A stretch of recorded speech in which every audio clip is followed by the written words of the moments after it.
इस मिट्टी के मटके में बनाओ माँ, देखना बहुत अच्छा बनेगा। सोनू की समझदारी देखकर नंदिनी ने उसका माथा चूम लिया। उसने सबसे पहले मटके में चावल उबाले। वो दाल बनाने जा रही थी कि तभी वहां एक औरत आ गई। अरे नंदिनी, क्या कर रही हो? अरे दिशा दीदी, कैसी हो? मैं अच्छी हूँ। वो क्या है ना, मुझे इनके साथ अचानक कहीं निकलना पड़ रहा है और ये सुबह सुबह ही पूरा 1 किलो चिकन लेकर आ गए और मैं लौटूंगी 3 दिन बाद। तब तक तो ये चिकन खराब हो जाएगा, इसीलिए ये लो, आप पका लो इसे। अब ठीक है दीदी, आपका बहुत बहुत शुक्रिया। उस दिन दिशा जाते हुए उसे ढेर सारा चिकन दे गई। चिकन तो नंदिनी के हाथों में था, लेकिन उसे समझ नहीं आ रहा था कि वो उसे बनाए कैसे। तभी सोनू फिर से बोला, क्या सोच रही हो माँ? बेटा चिकन तो आ गया, लेकिन बनाऊं किसमें?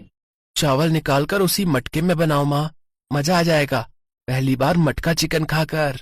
ये कर तो सकते हैं। और फिर उसने उसी मटके में चिकन बनाना शुरू किया। बहुत दिन बाद वो चिकन बना रही थी और मटके में तो पहली बार। जब चिकन बनकर तैयार हुआ तो उसमें बहुत ही अच्छी खुशबू आ रही थी। नंदिनी ने सोनू को चावल के साथ चिकन दिया और फिर पहला निवाला खाते ही, माँ, क्या कमाल का चिकन बनाया है आपने। अब आप मटके बनाना छोड़ो और ऐसा ही मटका चिकन चावल बनाना शुरू कर दो।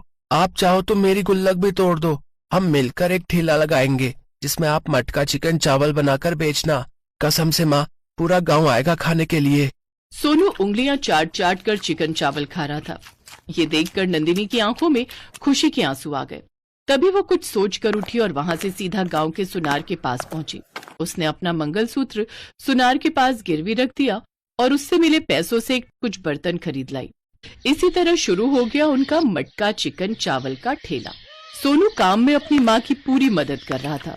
शाम तक नंदिनी की लागत के साथ साथ अच्छा खासा मुनाफा भी उसके हाथों में था। सोनू एकदम सही था। गांव के लोगों को मटके में बना चिकन और चावल बहुत पसंद आए। अरे वाह सोनू, हमने तो पहले ही दिन अच्छी खासी कमाई कर ली। चल जल्दी चल, अब कल के लिए तैयारी करेंगे। बीतते वक्त के साथ उनकी तरक्की बढ़ती ही गई। अब नंदिनी की मटका चिकन चावल की बड़ी सी दुकान थी और दुकान के ऊपर ही एक शानदार घर। सोनू बड़ा हो गया था। वो अपनी मोटरसाइकिल स्टार्ट कर ही रहा था कि तभी वहां एक अधेड़ आदमी आया जिसने एक फटा पुराना कंबल लपेटा हुआ था। वो कमल था।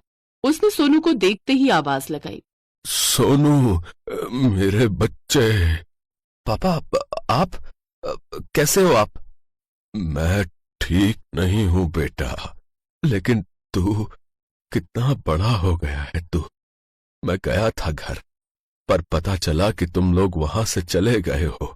तू यहाँ इस दुकान में काम करता है क्या? नहीं पापा, ये मटका चिकन चावल की मशहूर दुकान हमारी है और ऊपर हमारा घर। माँ अभी बाहर गई हुई है, मैं उन्हें लेने ही जा रहा हूँ। पर आप ऐसे मत जाना, दुकान से चिकन चावल खाकर ही जाना। और हाँ, पैसे देने की जरूरत नहीं है। सोनू की बातों से कमल को समझ आ गया था कि अब उसकी वापसी की कोई उम्मीद नहीं है, क्योंकि नंदिनी और सोनू उसके बिना जीना भी सीख गए थे और तरक्की करना भी।